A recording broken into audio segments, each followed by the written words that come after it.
Já? Antigamente ele falava que não queria, né? Não pode. Mas agora ele está começando. Eu falava que eu não sabia.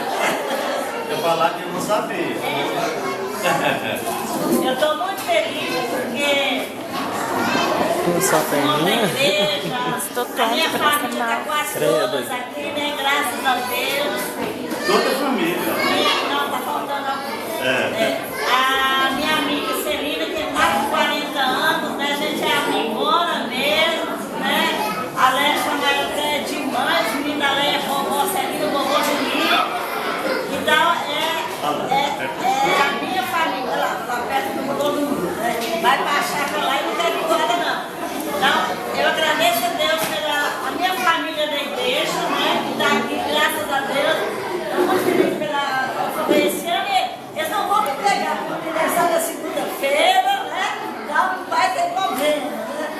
Mas tinha esse culto da roda, esse dia eu até discuti com ela. Eu falei, marca esse culto logo, que eu quero pegar essa rosa, que é dia 28 eu quero fazer um culto aqui em casa, né? Está acontecendo. A pessoa, fica quieto, porque eu já falei que manda no culto. Eu já falei que é a responsável, então fica quieto aí, não deseja explicação, né? Desse jeito. Mas é que já estava tudo programado, né? E hoje, agora de tarde, eu fiquei sabendo, se mesmo me puseram lá dentro de castigo, para eu não ver a mesa aqui arrumada, né? Porque lá dentro sem poder sair de pé agora. Eu quero agradecer a Isis, a Lé, né? Que tem tá, realmente, né? Essa festa de preso, aproveitando tudo da rosa. Ô, Silvio aí! Sou bem delicada, né? Minha flor, o silêncio é minha flor, gente, ó. Mas graças a Deus, hoje o meu filho, que mora em Rio Verde, veio cá me dar um abraço, né? Eu fiquei feliz, né?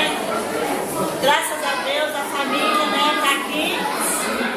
Vem a tempestade, né? Gideão tá de serviço, mas também já passou aqui agora de noite. Mas a família tá de pé, porque Deus sustenta. Amém. Glória a Deus, eu quero agradecer a todos vocês, Rejane, as irmãs, né, os amigos, a minha família. Só Deus não pagado. A minha filha, né? Olha lá, que coisa mais linda que ela fez, né? Ela escolheu uma foto bem alegre, né? Graças a Deus. Como você está hoje? Meu Deus. Não, amém. Gente,